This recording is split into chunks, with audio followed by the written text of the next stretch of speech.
Drinks. Hey everyone, welcome to Why Mommy Drinks. This is Betsy Stover, and today I'm joined by two amazing people. First of all, my guest co-host today is comedian Amy Albert. Hello. Hello. Lovely as ever. Nice to see you. So great to see you. So great. And with us again is writer, sometimes actor, Laura Wilcox. Hello. Well, thank you for having me. Thank you for coming back to the show. I appreciate it. I'm excited to be here. So I have 3 kids. They are all boys. 3, 8. Nope, I don't have a 3-year-old. 5. You once did? I did. I once did 3 times. I have a 5-year-old, an 8-year-old, and a 10-year-old. Amy, what you got? What? 5? I didn't know. I still think of him as like 2. Yeah. Your little guy. Yeah. I can't believe it's 5. I have 2 kids, a boy and a girl. My girl is 5.5, and my boy turns 3 next month. Oh, my goodness. My little baby. And what about you, Laura? What you got over there? I have a daughter who will be 2 in a month. And she's trying to... I was going to say, usually that was the age where my kids started to trying to kill me. Yeah, she's trying to kill me. Yeah. She's trying to kill me. What's she doing? She's a very... I mean, it's great, right? You want your daughter to be strong-willed, opinionated. You want your daughter to be very comfortable expressing their emotions. You want your daughter to be comfortable saying no. And to be not afraid to say no and to really assert her wants and needs. This is what I need. This is what I want. Here's what I will not abide by. Here's what I will not do. So those are all good qualities for adults. Absolutely. She's doing all of those things. She's doing really, really well. She's really assertive. And I'm really proud of her. And it's the fucking exhausting. God. It's a fucking nightmare. I feel similarly on my end as well. Yeah, all the things that make for good, strong, really amazing grown-up people sure aren't. Terrible little terrible. Just Yeah. worse. Yeah. I'm like, no. With me, I want you to be quiet, obedient, maybe even Yeah. scared. I know. But, They're not. No one's scared of me. No one. And no one's I was quaking. scared of my Yeah. parents, I feel like, but my kids look at me and they're like, "Oh my, it's adorable that you're yelling at me." It's like, well, it's so cute. You think I'm gonna do what you say? That's so cute. Yeah. Mom. Yeah. My kids will straight up look at me and be like, I won't be doing that. And it's hard because then you're like, oh God, do I have any recourse? I know. Right. Yeah. And your kids are old enough, Betsy, to be like, I know you're tired from the pandemic and from us. Like, we know we worn Oh you yeah, thin. because I tell them all the time. Yeah. Yeah. Like, All the they time. know. I'm like, everyone, I am done. I'm past the end of my rope. I cannot. Like last night last night they were like fucking around in their room and screaming, and it was like lights out. Of course, every time it's lights out, somehow there's a fucking light on. I go in there and I turn this light off and this light off, and I turn the bathroom light off. I'm like, no lights. You have to, because I feel like if you're in the pitch black, you won't get out of your bed. And they were still like getting out of their bed and stuff. And then I would go up and like more lights were somehow on. At some point I was just like, look, I have had it and I'm done. I cannot do this anymore. I am tired. So is Daddy. He cannot come in here anymore. You have to stay in your bed. Please be quiet. Don't talk to each other. Stop talking to each other. Because every time they would talk to each other, one would be like, hey, whatever. And be like, hey, Odie, Robux.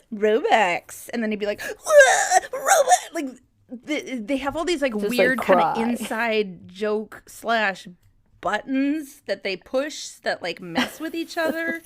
And then they know how to like... They're like, I know you so well I can say a word that's just going to set you off. Yeah, or just like a look. Oh, God. My 8-year-old will do like a look, and it'll make the 5-year-old just like throw back his body in convulsions. Like he gets so upset. Oh my It's crazy God. pants. It's too much power. Oh my God. These kids have Big too much brothers have a power. lot of, older siblings have so much power. So Yeah. much power. Yeah. And they wield it. I am an older sibling, it's true. And I did. Me too. Oh yeah, that's fun. I fun, was a to be nightmare honest. to my little brother. I was Same. like, this is what they do in the movies. The older sister's mean. And he was like, okay, well. One time we were on a plane and I punched him in the face because I was a twat. And I remember my brother started crying, and he was like a little kid. And like the stewardess came and separated us, like put me in another seat. Were your parents there? No, we were flying alone we were living in California, flying to the East Coast. Remember when that was a thing? When our parents would be like, Oh my goodbye. Here's a Bye. plane. Fucking you imagine? good Like, luck. get on this airplane. Hope no one diddles you. So long. I know. Don't let anyone diddle your brother. Anyway, gonna go drink. Goodbye. I get mad at my parents for how much easier of a time they had it. Like before the pandemic happened, I was just like the middle class existed when you had kids. Yes. Yeah. You were encouraged to ignore us and abandon us and just like open the door and push us out. Like Yeah. you had such an easy time as a parent before the world shut down for a year and people were homeschooling while working full time. I saw this graph. I think it was in the New York Times, something like that. And it showed like the cost of living and the cost of like an hourly wage. And they showed how the cost of living shoots just, up in a regular, Yeah. fashion. And then, but then the cost, the amount of money that people made really did not keep up with that at all. And it really made me feel so resentful. Like, Yeah, it makes me feel really our mad. parents could like take vacations and have hobbies, Own homes. own their own homes. Sometimes, even if you weren't rich, you could have a cabin. Yeah. You have like a house with just like 2 normal jobs. You didn't have to be in fucking debt. one job. Yeah. Yeah. One job. I was doing some No, that's true. genealogy research the other day, and like one of my ancestors, like not far away, like my great grandparent. It might have even been my great grandparent. They had like 10 kids and like 1 breadwinner, and that was it. Yeah. Holy shit. That's because like parenting was just like you give birth and then you're like, Now you all take care of each other. figure I gotta it out, go I guess. hand wash diapers. I gotta go get pregnant again. I'm on to the I have next. to say, I am glad that we have so many robots in our life. Like we have a dishwasher, we It is. have, I like the robots. Roombas. Yeah. Because I can't even imagine. My friend Catty Viscone, who listens to this show, her mom, they had a zillion kids, and they lived on like an Air Force base, and at one point she had like 3-4 kids all in diapers at the same time, and she had to they didn't have a washing machine, and they weren't disposable because it was the fucking olden days. Oh, can you imagine? No, I literally can't. I got upset at the inconvenience that my daughter got scared of our Roomba, so we couldn't use it around her. That's not cool. We still had, she'd seen it a million times, and then one day decided she was deathly afraid of, our Roomba's name is Frank. Cute. She was deathly afraid of Frank, and we can't use it in her presence.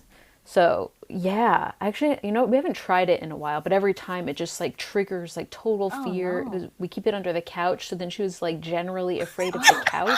No. And something that was weird was, and she's not like a scaredy kid. Like she's not like easily scared. She's not shy. And she started saying, I would be like, "There's no Frank. Don't worry, no Frank." She's like, "I fucking know where Frank we're fine," is. to sort of like comfort, because what also would happen was when she's eating at our dining room table in her high chair, her back would normally be to the couch where Frank was lurking. And so she like wouldn't eat because she's just like, or she'd like only eat if I was like hugging her, which is like not, I can't do that. So practical. So she, That's how I am. know. And so she, so I was, you know, it'd be like, there's no Frank, no Frank. And she kept looking at the living room and then at the couch and be like, no Frank, no fire, no fire. And she kept saying like, no fire. And so naturally, my first conclusion is like, oh, this, you're like you're having a premonition, or this is like a past life thing. Thinking. That's immediately where I was like, you died in a fire in the past life, or you're having some sort of premonition. A man named Frank. And Don is like, murdered you in a past life. yeah, a man named Frank with fire, and that's what's going on here. It's like really, Don was like, it was at the time of the year, the fall in LA is just like fire time. There's just like a new fire every day. So we were probably talking about fire all the time in front of her and not realizing she was picking up on it. Because we also were like, I don't think you've seen fire. I don't think you know what that is, but you might hear us panically talking about fires all the time. And I was like, I guess, but I don't know, something really... I'm pretty sure it's like a past life thing, but amazing. We made the we have we call our Roomba Denise, by the way. So You it's guys have such great names. It's You know nice what we to- call ours? great. The brand name that it is. the shark or whatever. Yeah, We're like, oh, look, D-Bot's here. Yeah. we made the huge mistake. Speaking of terrifying our children, of getting that motherfucker elf on a shelf. Oh, no. Oh, Like- no. Oh, I don't want to do that. It was a gift. Who hates you? I Who know. is your enemy Yeah. that gave you... My brother-in-law. Whoopsies!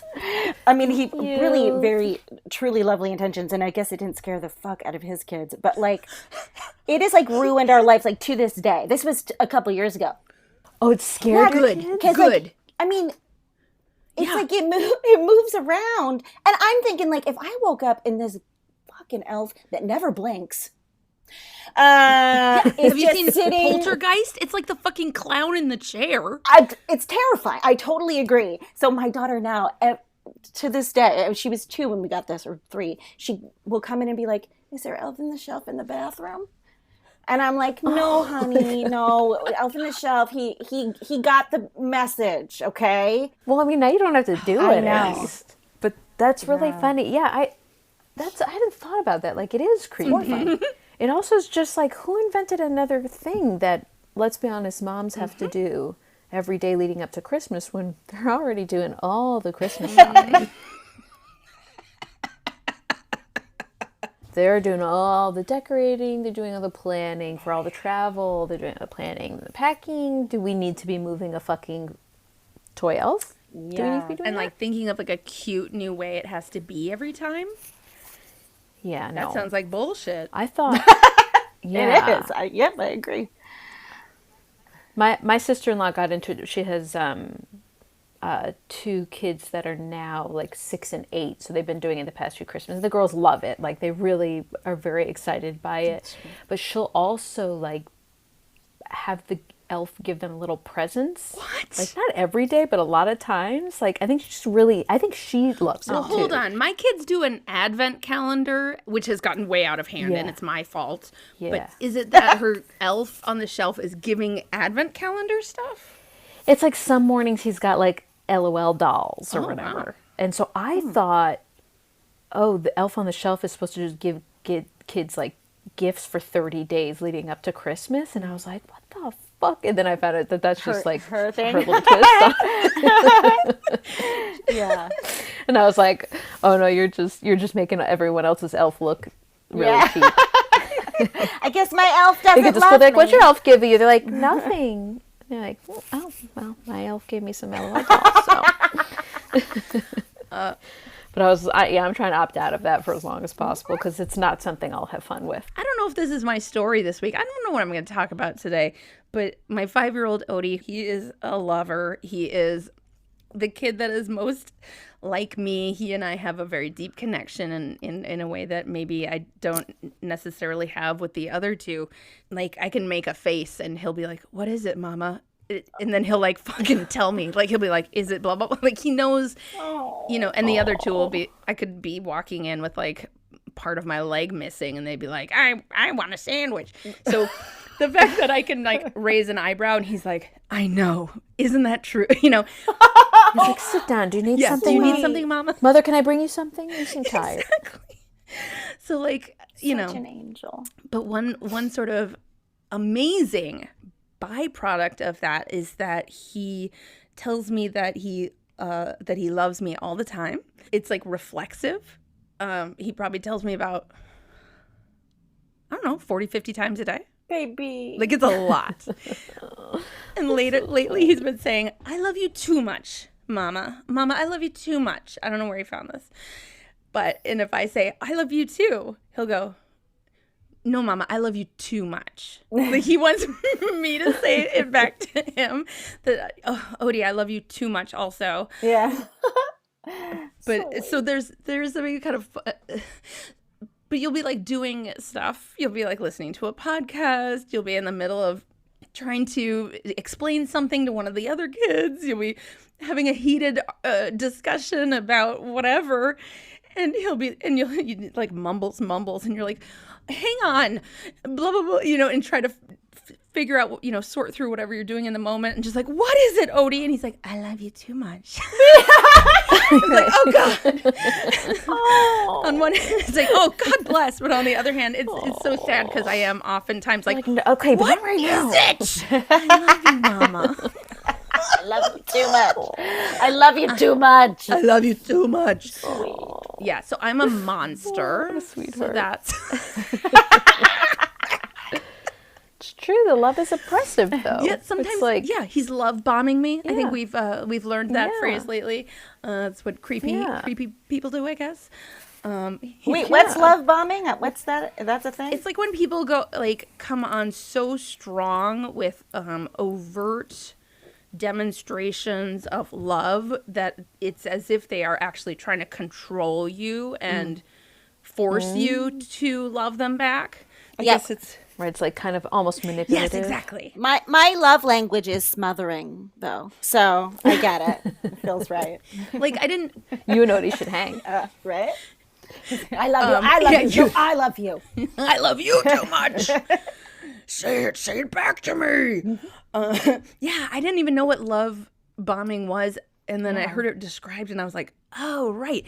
My mom used to have a terrible boyfriend for like 10 years plus. He would do that. She would be like, I don't want to talk to you anymore. We are broken up. And then we would like come home and there would be like 3 dozen roses on the front porch, right? That sort of stuff. And lately, like now as an adult, I was like, even as a kid, I was like, what the fuck? Like she told you to fuck Like, off. all right, What dude. is Yeah. this? But you know, also I guess dudes that age, like boomer dudes, and even younger than that, I think they were like led to believe that you know, from movies and stuff, and probably from their dads, like if a girl says like leave me alone, what it really means is try harder. Yeah. When I say no, I had mean a- yes. That kind of thing. Yeah, I mean, aim testing. I had a boyfriend who in like, you know, it was in my early 20s. It was like right out of maybe a year or two out of college, and he's like a sweet guy, but I think I like wanted a boyfriend more than I wanted to date him, if that makes sense. 100%. I've like finally he was so nice that like I dated him for probably 6 months longer than I should have, because I truly was like, just felt bad breaking up with him, but I finally did. And he kind of did the same thing where he almost like took it in stride. I was like, okay, totally. And I was like, all right.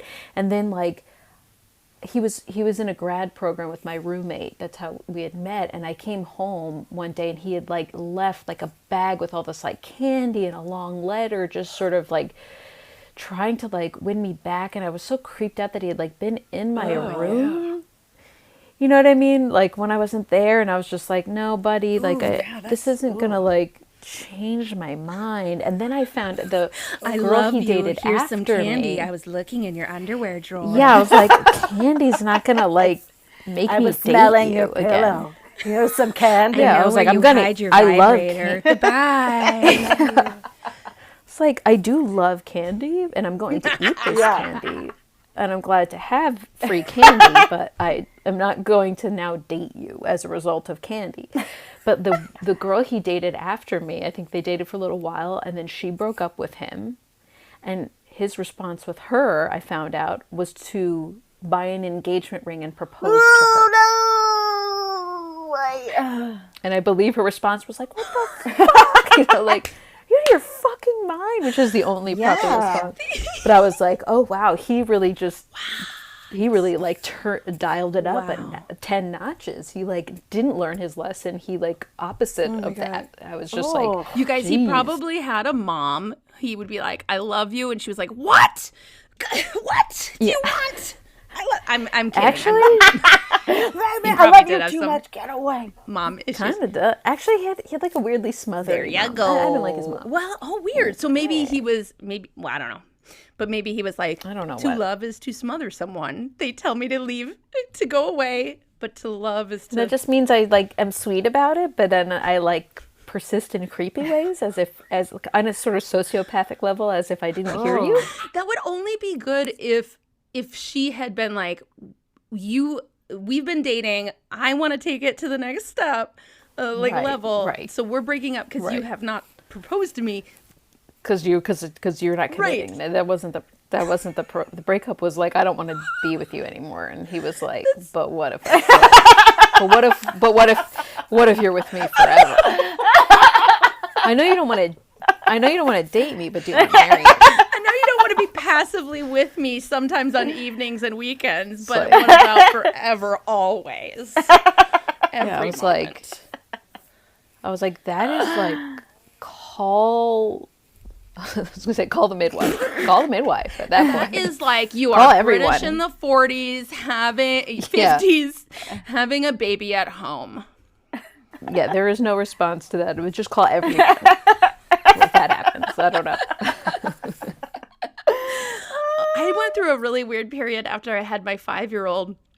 It was like right after I had him. So I had like a newborn, and I watched so much Call the Midwife, and I think it freaked Ari out, because if you've watched that show, you know that about 30% of every episode is just a woman painfully giving birth, and then a baby comes out like kind of graphically.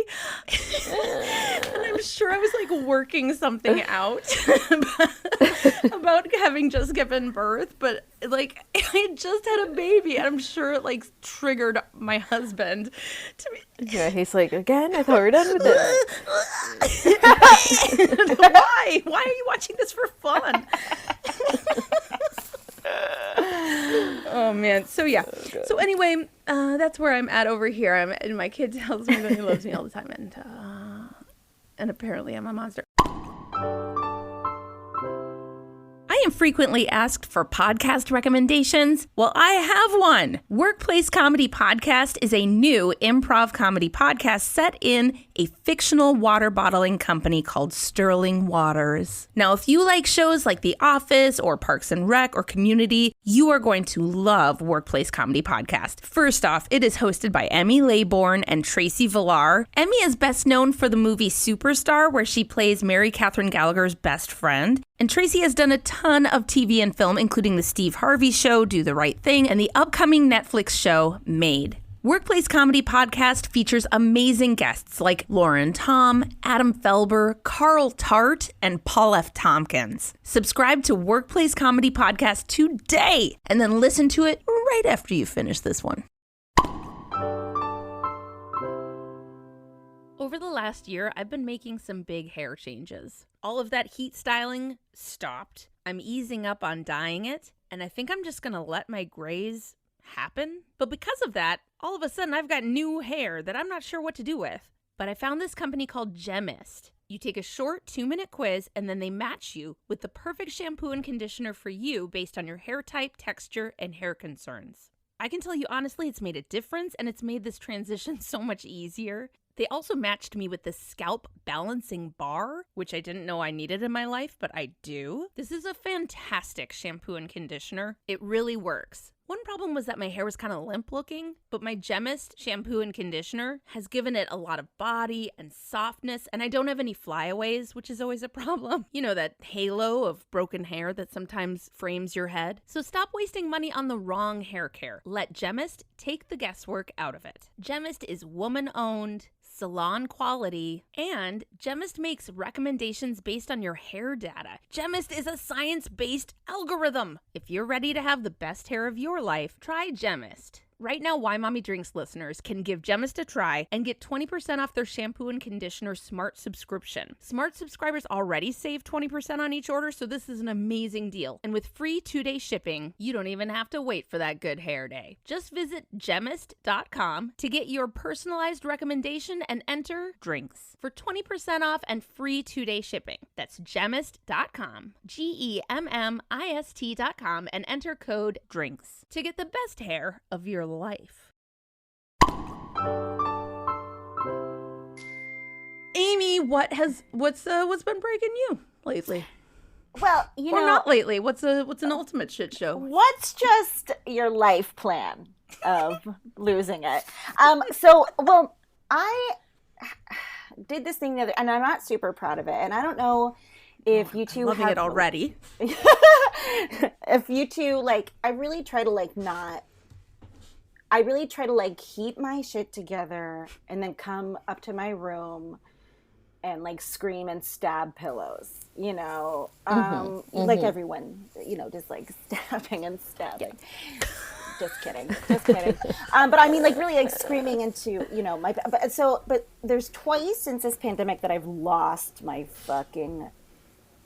I mean, only twice in a year. Yeah. I've 100% had at least 2 nervous breakdowns. This pandemic. Yeah. No, Yeah, right. I mean, I did up a couple of my meds too, so that's helping. I went on meds. Yes, I'm on all of them. So, but for some reason, actually not for some reason, we had an end of the year or whatever, meeting with my daughter's kindergarten teacher over Zoom, of course. And she indicated, I guess this was maybe in October, not the end of the year, that the kids were going to be probably going back to school after the new year. And I really took that to heart. And I was like, okay, you're telling me that there's an end time to this? Excellent. Not end of times. Yeah. And I it really did change my entire outlook on this. I'm like, we made it. They have there's a vaccine coming, So the vaccine will be out by end of November. Yeah, right. It's gonna be great. Everyone's gonna be better. The kids are gonna go back to school, and so so we get back, and also I was feeling great because we do have a new person in the White House, and things are whatever. So I just felt like things were lighter and less horrid, and so I just felt good. I'm like things were moving along, and then we had another meeting with her where she told us that most likely the kids are not going to go back into the fall. And that's the opposite of what she said the first you time. should sue her. Sure did. Yeah, you should I sue should her. sue her. You know what? I'm going to get on that, right? Take that teacher for all she's got. Take the millions. Sitting on her stack of cash. I mean, and I know why. Obviously, I don't want any of the teachers in LA to go. The district is insane. It's not. It seems unmanageable to me. So no one wants their teachers to get sick. No one wants their kids to get sick. Yeah. But also, but we also want to not be a homeschooler. Yeah. I also want my kid to learn something and not have it be left up to me because I can't do anything. So I'm like, but so at that moment, I Mm-hmm. felt this thing in me die when she said that. And and then I suddenly realized, I know that my job isn't going to come back until at least next year, and my kids are going to be, and so I just started to fucking fall apart slowly. Oh yeah. And I just wanted I just wanted to run away and just leave everyone to their own devices. But so something about her telling me that, like, that news, like, really, like, trampled my spirit. And so I started to get edgier and edgier. And then one day, the littlest thing happened. Like both my kids were just crying about some bullshit at the same time. And I don't know, my fucking brain snapped in half. Yeah. And I was in the kitchen and I was holding something and I go, shut up! And then I threw whatever I had. Honestly, I'm like, yeah, get it! And my kid, of course, my son started crying immediately because he's and then my husband comes down, he's like, what's wrong? And I'm like, I can't do this. Like if I envision myself, like I wanted to like take all the plates and break them, but they're all plastic because what's my life now? So I don't have anything nice anyway. So, and I just like fucking lost it. And like, but I bet it felt good in that moment at least. In the moment, and then I immediately felt guilty because, that's what the Jews do. Of course. But I also realized the next day, I mean, you forget how much your kids are absorbing every moment, every breath, every word, everything. So the next day, my son, who is like out of the two, can she hear me? The easier one, like he's pretty chill. Like he did the sleep training like really easily. Like just also because he sees her and he's like, she seems like she's stressing everyone out. I'm just gonna take it. Like he just seems like he's reading the room. But so it's kind of a younger child thing, right? Yeah. This one's giving you a hassle. I'll be cooler. I'm gonna. You seem walk pissed this off. Back a little bit. Yeah, I mean he really is. Yeah. And so the next day, my son threw a fit and he picked up something and threw it in the exact same way that mommy did. It was like, and I was like, oopsie. You're like, one time. I did that one time. Don't act like it's something I do all the time. I have modeled being calm in front of you every fucking day. And you have the gall to fucking pick up that one fucking time. I know. And then my daughter, this is because now my daughter's also like copying my phrases. She looks at me and she looks at him and she goes, you really got to pull it together.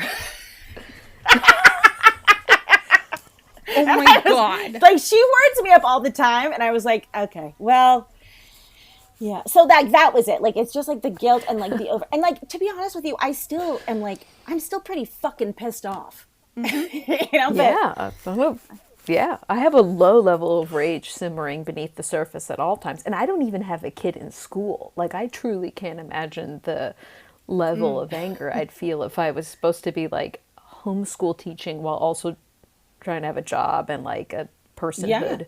Yeah. A marriage, far down the list of the things. Right. I'd be like, I have a dog, like I take care of him. Like, it's just, I can't even imagine. I really can't. Yeah. I mean, like that low level rage just like boiled over. Mm-hmm. And I mean, I think a lot of moms that we know are in that same boat. Mm-hmm. But then it's the fucking guilt of it. Like I just felt guilty and I'm like, is he going to be a piece of shit now? No. First of all, he's not going to be a piece of shit just because you yelled one time and threw a thing. If he's going to be a piece of shit, it's going to be for a host of other things. For all the other things. Yeah. But I feel you. I mean, I think we're all kind of like, it's like after a storm, there's like electrical wires in the middle of the road just kind of flopping around. And you like, don't fucking touch that with your bare hands. I feel like that's every mom in the pandemic. We're all just like, I'm flopping in the fucking street. You better not fucking touch me unless you come in the right shoes. Yeah. So funny. Oh, God. Yeah. So it really is the way they like mimic you perfectly. Is so humbling. And it's so much pressure to just be it's like, oh, so we have to be perfect and calm all the time. Yeah. I can't. Yeah. I can't, especially this past year that we've had. But also, I'm like, you're a little terrorist, so like you're making it even harder for like. It's very like, it's very. My daughter is almost 2, and she's really, really verbal, which is awesome. Like she's just for some reason like a freakishly early talker. To point, I think it makes like other parents feel bad because they're like, wait, my kid's not talking that much. I'm like, it's not any, it's just we didn't do anything. She's an only child. Special. She's like, a girl, and you and your husband are both very verbal. I was an early talker. We're very She's like the daughter of 2 comedians. Like it's just it's written in her blood. If you're not but familiar, Laura's husband is Don Finelli, who has also been a guest on this show. Oh yeah. yes, Super funny. Yes. So yeah, like we don't shut up. So neither does she. And so when she was like 15 or 16 months, we would, take our 800th walk around the fucking neighborhood because what else is there to do, in this pandemic. And she started one day, she started doing this thing where she would like kind of intentionally drop something. And then she'd like bring her little hands to her head and pull her hair and go, oh my God. Oh my God. And then almost like fall to her knees, like pantomime, like overacting this like frustrated, like I dropped my stick. Like, oh my God, pulling on her hair like a cat. And I was just like, is that me? That's kind of like the first time she like really mirrored me back in a way that I didn't like. She's a parrot. Like she kind of repeats everything we say like immediately after You're we show say people, it, and it's so like she's show people. yeah. And so Wait, she but is that she something like you lights up do? with an audience. I didn't think I pull my hair like a Kathy cartoon, but I'm like, I didn't think I did that, but I know Don doesn't do that. Have you asked Don, like, So, is that something I do? I Maybe know, you're like I afraid to must like answer. pull, like just sort of stressedly run my hands through my hair. She must just, cause she'll like see, she's like such a sponge. She'll hear or see something once and then like not really react, and then 6 weeks later, we'll Scream like, and throw something. yeah, right. We'll start doing that. It was the most.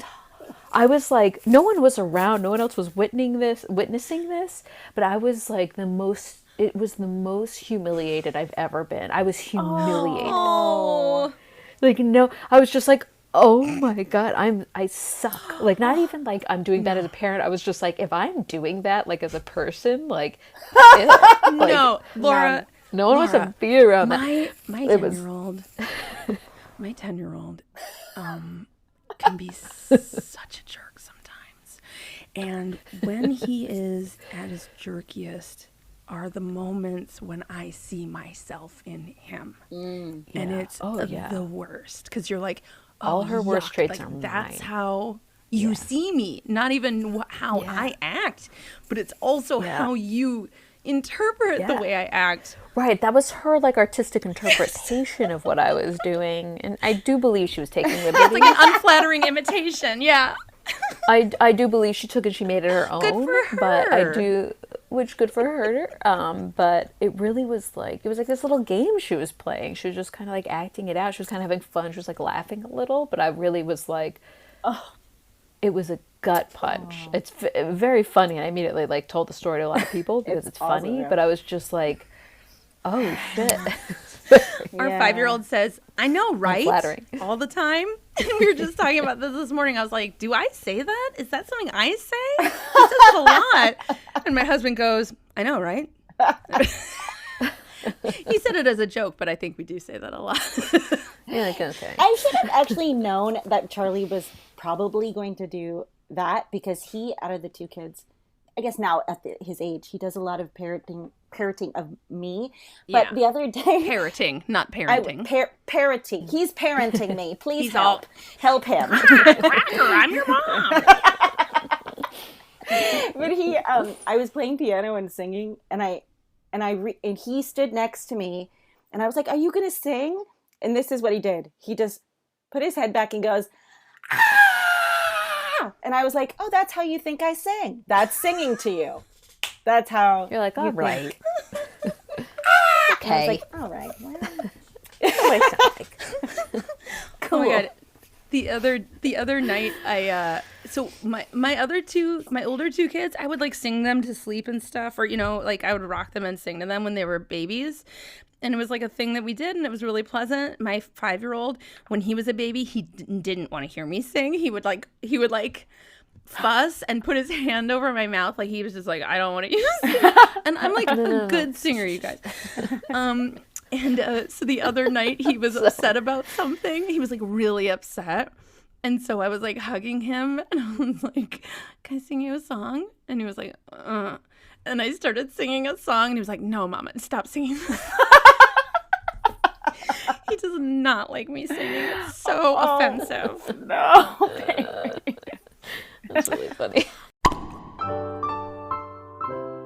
I'm so excited to tell you about our sponsor, Curology. I personally struggle with rosacea and acne, and I'd pretty much resign myself to the fact that rosacea makes my face look red, and I guess I just wear makeup all the time. But thankfully, I now have Curology. Whatever your skin concern is, breakouts, fine lines, dark spots, rosacea like me, Curology will customize a prescription formula with 3 active ingredients that are picked for you to tackle your specific skincare needs. To get your treatment plan, you start by answering questions online about your skin, and then you send in a couple selfies to Curology so that they can hear from you and also see from you what your skin situation is. Next, Curology matches you with a licensed dermatology provider, and you'll get a customized prescription cream that is going to address your skincare concerns. Then Curology puts together a personalized treatment plan, and they ship your custom formula right to your door. Since I started using my Curology custom formula, I've started to see a difference in my skin. The redness has diminished considerably, and so has a lot of the dark spots that have just come with sun and age. Also, my skin is really sensitive, and I'm really sensitive to smell as well, and so those were both concerns for me, but there were no strong smells, and I didn't have any sort of allergic reaction or sensitivity to what they sent me. I personally know some fellow moms who swear by Curology. Take control of acne, dark spots, breakouts, or whatever your unique concerns may be with powerful skincare treatment made for you. Go to Curology.com/WMD for a free 30-day trial. You only pay for shipping and handling. That's CUROLOGY.com/WMD to unlock your free 30-day trial. See Curology.com for all the details.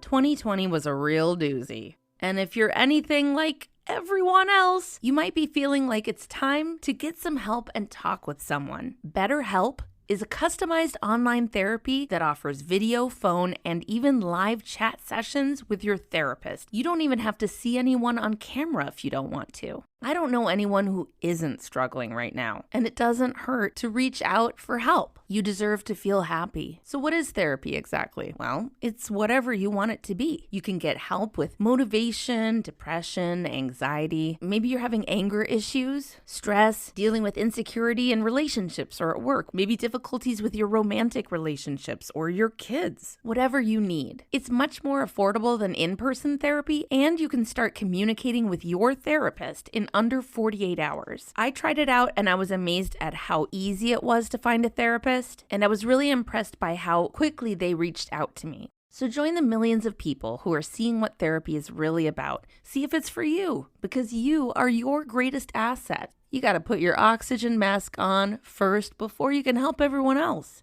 So for Why Mommy Drinks listeners, BetterHelp is going to give you 10% off your first month if you go to betterhelp.com/drinks. So again, that's BetterHelp, HELP.com/drinks. And let's slide into 2021 feeling strong, happy, and healthy. Laura, man, we've been zipping through this. I've been having so much fun. Laura, did you bring a story in mind of something that has broken you? Yeah, I mean, I was, trying to think, and it's like there's been so many things that have broken me. Feel free to in the past share year more to than 6 one. months. It's like, it's funny because I was saying this to Amy before we started recording, but we're home all the time, and so I feel like the last time I was on was pre-pandemic, if you can imagine. And I think Joni was a baby, and it's like a lot of my stories were around like being out in the world, like you take your child out in the world with you and they ruin the experience. And so it's like, it's kind of funny to think of stories now where you're like home with them all the time. But the thing that's been breaking me and Don the most has been, as I've mentioned, Joni's like very into expressing her emotions, and the thing, she's been having like a lot of tantrums and stuff, which I know are all age appropriate, but the thing she does a lot is scream, like scream. Yes. And with any minor frustration, like top of her, as loud as she can get, top of her voice, to the point where it like hurts our ears. And she's doing it all the time, multiple times a day on walks. So she's just like, it's so, I truly don't even have a funny story. It's just breaking us because we don't know how to stop this behavior. Because like with hitting, you can kind of put your hand up and stop it, but like, I don't want to cover her mouth. And we try to be like, don't scream, or like, it's okay to have big feelings. Can we express them differently? Can you scream with your mouth closed? Can we scream into a pillow? Can you scream internally the way I do? Would you like some bourbon? And it's like, none of that's going to work. And now that we've sort of made screaming, if now she knows we don't like screaming, she does it even more intentionally. And it's just like reaching this point where, you know, my sweet baby is now doing things to intentionally piss us off and get a rise out of it. And truly, like, I tried to cut back on drinking, mostly because I gained weight. Like, only vanity could try to make me do that. I have psoriasis, but I'm also so puffy. Yeah, I'm like, what is this? Why is my skin so red?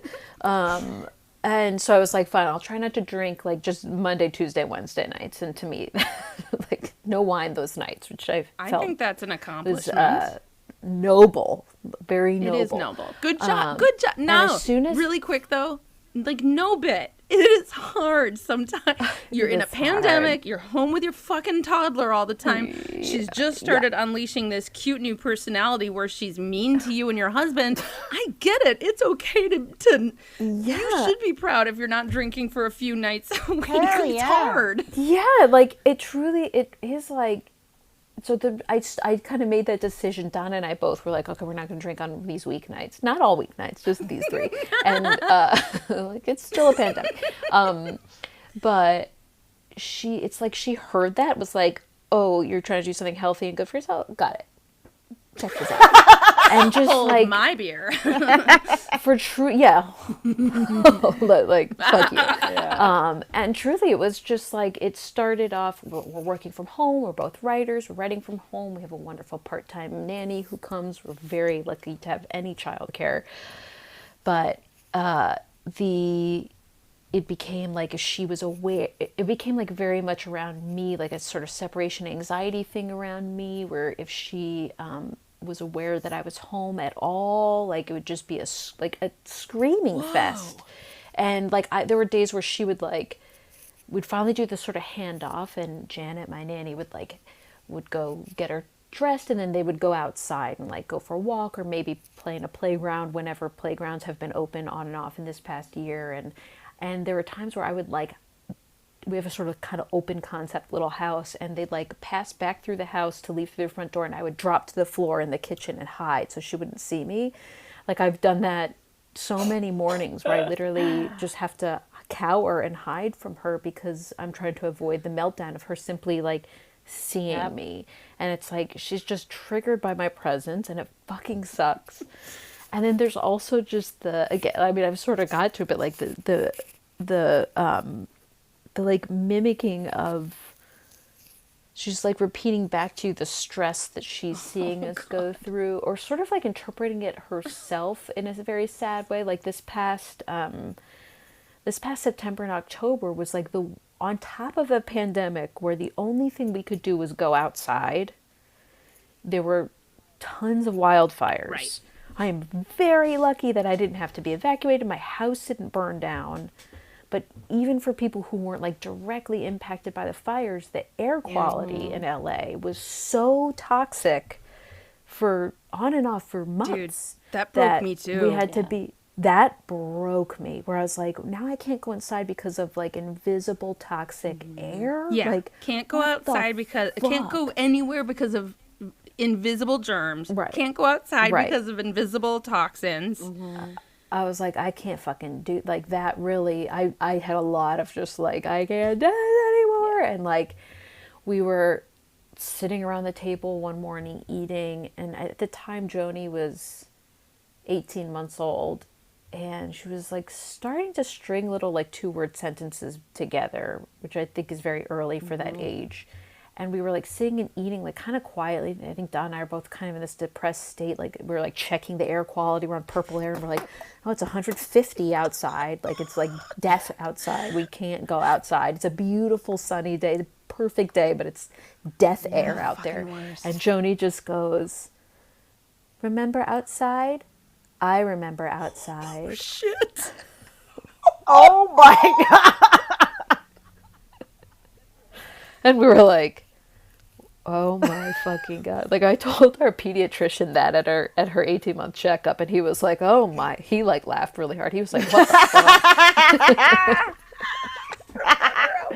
It really made us laugh. I have to say, we laughed. It like made me laugh because it was just so surprising to hear this like baby say that, and it was so sad. It was like it made me laugh and feel like joy. It's sort of like, oh, like you're cool, but also just like so sad. I was like, oh, you're noticing, because at the start of the pandemic she was only 1, so I was like, she has no idea. Like she doesn't know. Thank God she doesn't even know. She's like a kid born in a she's bunker. old. They don't know there's all Yeah, this cool but, stuff like, out there. She kind of knows now, and she has to wear a mask now, and it's like she kind of knows. And yeah, it was one of those things that was like so sweet and also sad. Yeah. Yeah. I don't know if I've talked about that a lot on this show, but I don't know if it, outside of sort of this area of the country, if it's really very clear, like what that's about. But yeah, we've been in nonstop quarantine. It's never stopped. There's never been a time where the schools have or at least the public schools have opened. The playgrounds have been closed. Everything's fucking closed. You can't go anywhere. And then on top of it, when the time period that you're talking about, there were all these wildfires, and it was also a lot of times it was like 95 degrees out during that season, because in the fall in LA, that's like our hot Fall season. in LA it's a bad time. So it was like, I'm from the East Coast too, so it was like the most perfect time back east. It's like everyone's like apple picking, and it's so nice, and we're just like it's like where we had a weekend in September where there were 2 days that were 116 degrees. Remember that? Like we had, that was this blocked it past out. September. Oh God. It was Don's birthday weekend. That's why I remember, because the place we were going to do like takeout dinner for his birthday, and the restaurant just closed because the hill behind them was on fire, and it was 116 degrees. So it was just like, Jeez. we're like, I guess we're just on fire. Like we're all gonna just die now, I guess. Like I don't know. It was a September and October were dark in LA. Like it was and just really all of California. And I'm saying that as someone who didn't have to be evacuated. I think some people had to evacuate their homes multiple times if you lived anywhere near hills. Like, it's been a rough one. that combined with just sort of like all the stress that was, around the election. It was a really stressful time this fall. It was a bad fall. Preceded by a pretty bad summer and a horrifying spring. Unprecedentedly horrifying spring. Yeah. For the first time in 100 years, horrifying. Yeah. So, kids say the darndest things, I guess is my point. Guess what I'm trying to say is they say the darndest things. I'm impressed that she's wearing a mask. My son will not wear a mask. Yeah, that's impressive. I don't know why that's the thing she'll comply with, but but like taking a nap, she won't Right. do. She won't like take a nap. She won't like, she refuses to do a lot of things. I think when we're in public, people think I'm a better parent because she like is talkative and like will wear a mask. They're like, wow, this woman must be doing something right. And I'm like, no, this is her. She's chosen these things. I have no control. Yeah. I'm just along for the ride and hoping she doesn't say something embarrassing. Yeah, right. Yes, I mean that stage where like your kids start to figure out what buttons to push of yours to like really make you fall. And then when you're in public and they're like, "Thank you, mommy. I love you, mommy. May I please have this healthy snack?" And I'm like, "The fuck?" Yeah, and we get home and they're like, "Yeah!" Just like breaking, kicking things over, flipping me off. Like, Yeah. I mean, at least they're doing that in public, though, right? yeah, It's better. yeah. But people are At least you have the semblance in public of them being human, and you're doing an okay job, right? yeah, yeah. I have had the experience where I have a wonderful next door neighbor who's a woman in her, I think in her like 50s, and she and her husband never had kids, which was a good call, I guess. And they just seem like really happy. They don't seem stressed. They seem like really not stressed out. They seem younger than they are. Yeah. Well, because they have extra money to get Botox, they're take free. vacations. Yeah, she just is leading a nice life. And there have been times where like, you know, our houses are we live in this tiny little like bungalow house, and our houses are very like this window behind me is like, you can see her house is 5 feet that way. And so there has been times where like Joni will just be going through a phase of just screaming her fucking head off nonstop, and like we'll go outside in the yard at some point and our neighbors come out and just sort of like avoid eye contact with us as if they're like, and then there was a day where I was the one screaming. Luckily Joni was at like the playground or something, but I was the one who needed to have a meltdown and was literally screaming, "I feel so much rage," to my husband. "I just have so much rage," and I was just really screaming it. And like, and then it was the same thing where like eventually I was out in the yard and that same neighbor was like, hi. So I was just like, you feeling any better? yeah. And I was just like, well, you know what? I'm going to send you a New York Times article about how angry moms are. And Yeah. like, you don't get it, but here, just read an article here. Laura, do you do like do you have any screen time issues with your daughter? Mostly that we just let her do whatever she wants now. Right. We were like, well, no screen time till she's 2, but that is, my feelings on screen time are, you know, let me have a little tirade about the American Association of Pediatrics. Is that the AAP, Yeah, whatever? let's talk about these people. They don't know, like, they think we're incapable of moderation, because I think what they're trying to say is, like, don't let a TV babysit your kids. Don't let a TV raise Side note, though, Yeah. don't let your TV raise your kids. Although, side note, if we're in a pandemic, I personally believe let your fucking TV raise your kids. Like, if you're trying to work and homeschool and like your kids are home all the time. No, do we are whatever. in It's fine. survival mode. This is survival mode. So, Our parents let TVs raise us, and they were not in they survival had options. mode. Yeah. So it's fine. It's gonna be okay. But I'm like, okay, sure, I get that. I get it. It's like a little human is developing socially and cognitively, that like having them just watch a ton of TV is not like ideal. Fine. But you take these rules, they're like no screen time till they're 2. I remember being in a like restaurant when Joni was, you know, a baby, and she's like staring at the TV screen and being like, "Oh no," you know, and I'm just sort of like, "Fuck you, pediatric." Like, that's not something I should have to worry. It's not something to worry about. That's not harming her. And so we were strict. We did no screen time because I had all this guilt around it. And then we started letting her watch.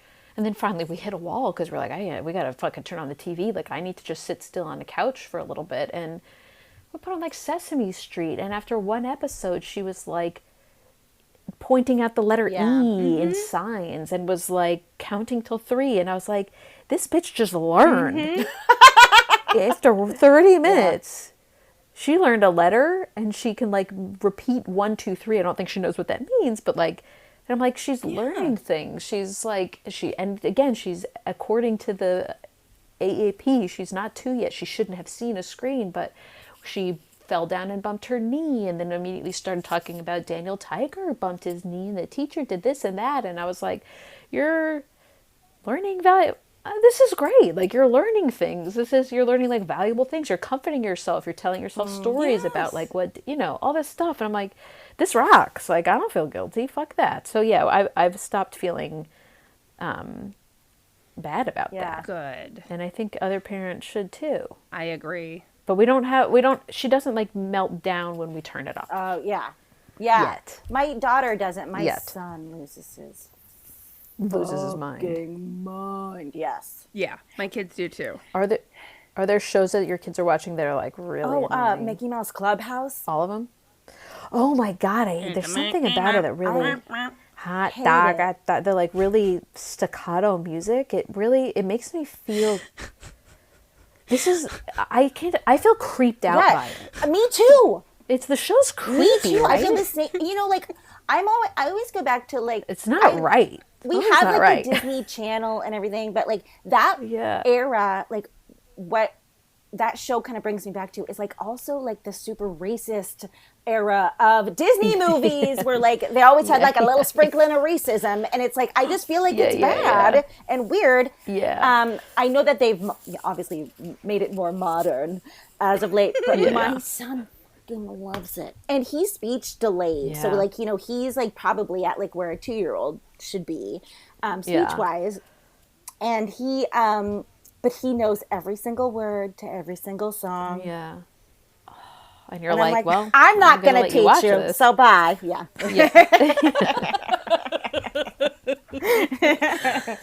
Yeah, that show. Oh, and I love it too because they're like, we need to open this locked door. Should we use a key, a pond, or whatever? Oh, toodles! Oh, toodles! Yeah, that's what Charlie will yell out to me. Oh, toodles! Like when he wants me to come help him, I'm like, really? Yes. You show up with a key and a pond. And a pond. Which one? You choose. Oh man, it's funny. My oldest kid he really didn't see TV and stuff, I think until he was 2. Like I think because we were in Brooklyn and we're like, this is the culture here. Right. In Brooklyn, if you let your kid see TV before the age of 2, they come to your house and they will hang they'll hang you in the tree outside your house. Kill you, then arrest you. Yeah. So that's how it is in Brooklyn. So we were just like, okay, we're good little Brooklynites. But then we moved to Los Angeles and so our youngest, I mean, he had a favorite TV show by the time he was 1. He knew all the fucking characters and stuff. But I have to say, he's probably the most well-adjusted of all of them. Like it just, I'm not appreciating the, like, just people can handle, just be like, they can have 30 minutes. I don't know, just like the no screens till they're 2 is completely unrealistic. No, not everyone's going to agree with me, but hear me out. To me, this is not dissimilar to when you're pregnant and I believe you can have a glass of wine or a beer. I was just going to say everyone's going to say, no, if you have a drop of wine, your baby's going to get fucked up. Yeah. So no women with babies in their stomachs can have any alcohol. It's like literally the science backs up that that's not true. Yeah. So it's like, we're not trusted to moderate. Yeah. So they tell you just stay away. It's forbidden. Yeah. It is the same. I think Emily Oster that's like kind of the whole point of her Expecting Better book is like everyone, doctors in America assume we don't understand what moderation is with good reason. Yeah, it's fair. Sure. Americans aren't great at it, but like, I don't know. It just causes all this guilt over literally nothing. Or there's just much bigger things to feel guilty about than if your kid's watching some fucking TV. You're right. Yeah. Well, and it sort of leads to a larger problem of kind of not trusting your gut, like not trusting yourself to make good choices in the moment. I think I know I'll say for me at least, sometimes I'm so paralyzed to make a choice because I'm so afraid I'm going to make the wrong choice that I turn myself inside out, and all of a sudden I'm like, I don't even know what a good choice is at this point or what to do all the time. So now I just won't, discipline my kids because I just don't know what to do. I don't know what to feed them. Like, instead of just like, look, I'm the fucking adult here. Here's what we're going to do. You're going to watch 30 minutes of TV. It's going to be fucking fine. And I'm going to have a glass of wine, even though I'm pregnant, because I'm a grown up and I will stop. Okay. Oh my God. It feels okay for me. I mean, I'm sure there are some kids who like the TV just makes them wired or whatever. It's like, like you have to be able to trust and know your own kid. I think Joni was ready developmentally to watch TV and learn something from it and take something from it. And I was like, I think it's fine. And then it was. You know what, though? Even if she watched like fucking straight up garbage, it would also probably be just fine. Yes. Yeah, like she watched something that scared her. Oh, it made me laugh that she was watching we put on some old Mickey cartoon, like around Christmas time, like a short. And it was like Pluto and Chip and Dale kind of fighting over a Christmas tree. And at one point, the Christmas tree falls over. And she goes, oh no! She cried because the Christmas tree fell over. Howled, so upset. Baby. And then she was like, she was calling the chipmunks babies. She was like, Joni no like babies. Sweet. And it was like really upset by it. And then I felt so bad. But then I was like, if the most traumatic thing my kid ever sees is a cartoon Christmas tree falling down, like, honestly, she's going to be weak. So this is... Nut up, Joni. Because at first I felt panic. I was like, oh my God, I let her watch something that's traumatized her. And then I was like, wait. If this is her trauma, like if this is what she talks about at therapy, like I hope her therapist laughs her out of the office. You know what I mean? I'm just trying to maintain like some perspective here. It's hard though, because you want to do everything right. You want to do nothing wrong. You want your child to never suffer and never feel. But then also, I'm like, that would make for a horrible human being. Yep. Yeah. I really I'm right there with you. struggle with that. Where I'm like, I'm so afraid of them being hurt, or I mean, emotionally and physically. Like I'm just so afraid of it. I always say like I'm like the Terminator. Anywhere I go, I like immediately scan the area for like things that could hurt them. And I don't know. It's like I really need to like remember to hold myself back in a lot of situations because you know, they need to learn. My husband's way better about that. They have to suffer, in quotes, a little bit. Like they have to learn, you know, obviously it's just, but I'm not like, I'm trying to make that happen. In fact, I'm working very hard to make sure it doesn't, but it's like, it still happens. Every day, my main goal is that my daughter not suffer, but in fact, that she has a good time. But like, it's really, I think that's part of that sort of, this like performative aspect of motherhood where it kind of feels like everyone's watching and judging and, you know, with social media and blah, blah, blah. And everyone's got a different idea of what's right and good. Yeah, what's right. Everyone's just trying to do it right. And my another thing I've yelled at towards my parents very unfairly. My mom was like, I could never be a parent now. Like we just got to sort of like figure it out. We just like did what we just followed our instincts and did what we thought was best. We had no idea what we were doing. And part of that sucked because they messed stuff up. And like, you know, parents now you're supposed to be like, we're all like child psychologists with like, you know what I mean? Like the amount I understand child psychology, I'm glad I know it, but it's also like that takes time and effort. And it's very, it's like, it's stressful, but it's this feeling of having an audience of like trying to do it right. But what kind of humans are we going to raise if we never mess up and they never feel discomfort and they're always eating healthy and like they never, I don't know, like I just, it's, Sounds like a bunch of bores. yeah, they just sound lame. I don't want to hang out with. No, I don't thank want to you. go to the bar. They don't have hummus there. Well, Joni, you don't need to come with us. Thank you. Yeah, Joni's like, oh, I don't drink on Mondays through Wednesdays, like my mom. They're like, oh, God, get it. Joni. Your mom is amazing. She doesn't drink 3 days a week. She's so brave. I don't drink Monday through Thursday, and I'm like so excited that it's Friday right now. Yeah, I know. You guys. It is by Thursday. I'm like, we can have what? Yeah.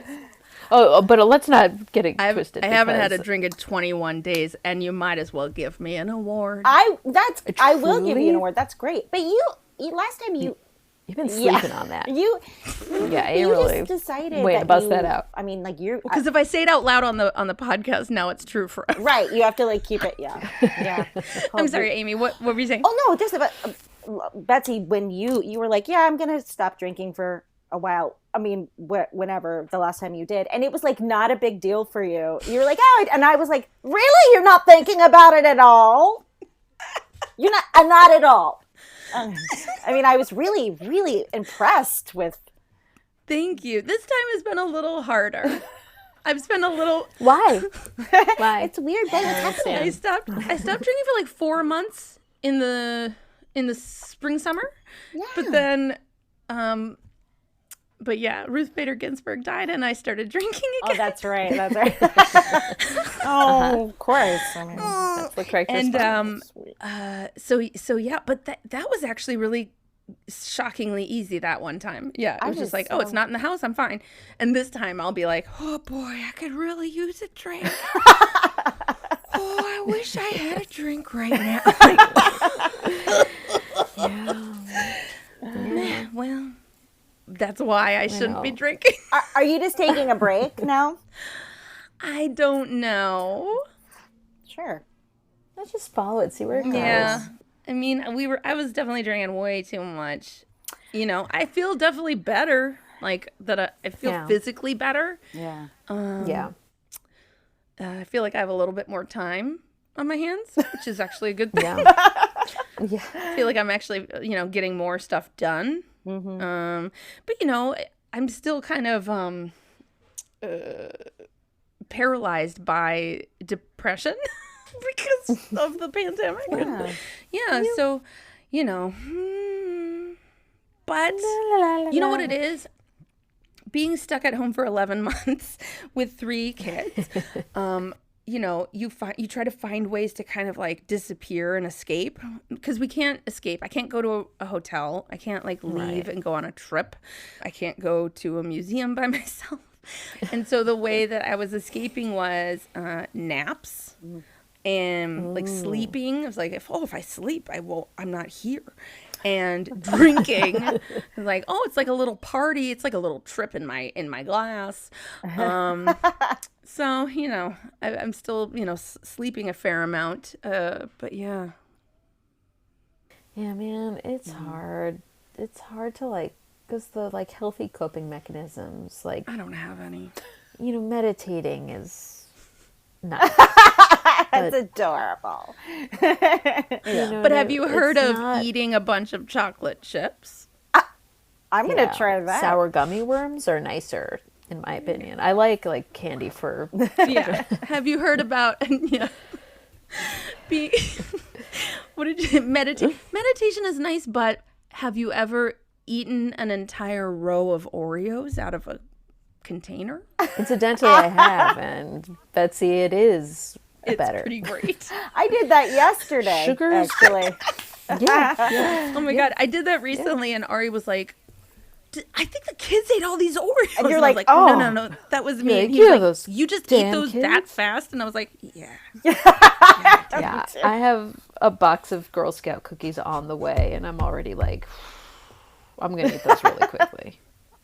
I just know it. I'm just going to kind of accept it now and just kind of give myself permission to eat a upsetting amount of cookies in a short amount of time. And I'm just going to, it has been sort of like, well, it's a pandemic. Like, it has been like, at what point can we not? I'm gonna miss having this as like an excuse to like do whatever the fuck. I like eat whatever the fuck I want. Yeah, that might have been why we were like, maybe we shouldn't like drink and smoke weed so much because it was like this pandemic doesn't seem to be ending anytime soon. Yeah. So like at some point it's gonna be like, well, it's not that it's just the pandemic. This is just how we are, I guess. Right. There's gonna always be something to be stressed about. But my parents are like retired, two retirees basically, but they've still been stressed with the pandemic and they're people who don't drink on the weekdays, but they've introduced COVID Tuesdays. Oh. So now they drink on Tuesdays. It's COVID Tuesdays, so they can have a glass. But my mom's the type, she measures out 4 Holy ounces shit. like in a measuring cup of wine. Wow. And pours it in her glass. So that's how Kay will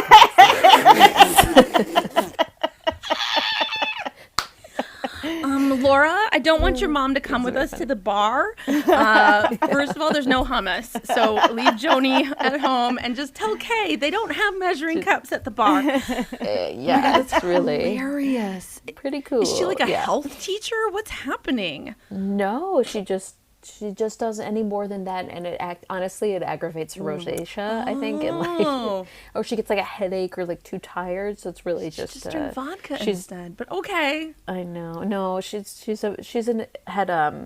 always tell me the story. She had one martini one time and like puked and blacked out. Yeah, that's how you start. No, That's what you do. yeah, that's what martinis do. And I don't know if she made that story up to discourage me from drinking hard liquor, or if I kind of believe it though. She's a wine only gal. Yeah. Well, Laura, where can people find your work? Where can they follow you? I'm on Instagram.com. It's Laura _Wilcox. Wilcox has 2 L's in it. I have the Is Will it weird? Cox. Yeah, it's a Will and a Cox. I heroically quit Twitter this year after watching The Social Dilemma, so you won't find me screaming at strangers over politics on Twitter anymore. Someone's better than the rest of us. That's been nice. So I'm better than you. If you're on Twitter, I'm better than you. And that's it. What about you, Amy Albert? I am just on Instagram nowadays, so at Amy Albert Cobb. And I'm doing the 100-day project. I'm doing music something every day, so. That's what you're doing. Yeah. I just idly noticed you doing a lot of singing and piano playing, but it never occurred to me it was part of a thing. It's like giving me life, awesome. Honestly. That's great. It is nice. Everyone else out there, I want to remind you to rate and review us on Apple Podcasts, please. And that's pretty much it. Check out IlluminatiImprov.com if you want to see a show or take an improv class. Laura, you're doing a great job. Thank you. Yeah. You too. Thank you. You too, Amy. You're doing a great job. Thank you. You're doing a great job, too. Doing a really good job, guys. Doing it. Doing it. We're doing it. We're going to get through this. It's going to be great. It's going to be fine. Our kids are going to be boring. It's going to be fine. Amazing. It's gonna be great. They're going to be boring people in a good way. They won't even need therapy. Therapy will just be ruled out as a thing. It'll be like men in gynecology. It'll just be sort of, it'll evolve out. Something your parents dealt with, but not something you really have to do. Well, if you find yourself being told by a child that you've really got to pull it together, or if you're yelling at someone because they love you too much, or if you're just terrified of Frank the Roomba, just know that you are doing a great job. My mommy drinks. Imagine a podcast. Now, imagine a musical. Now, imagine the two of them made 1 million babies. Well, you don't have to imagine it, because it's real and it has a name. 1 million musicals. Each month, we bring you a brand new, original podcast musical featuring talent from across Broadway, films, and TV. You'll hear tales of spooky ghosts, Wild West shootouts, adventures on the high seas, and much, much more. 1 million musicals. Only a few 100,000 to go. A Campfire Media podcast. Campfire.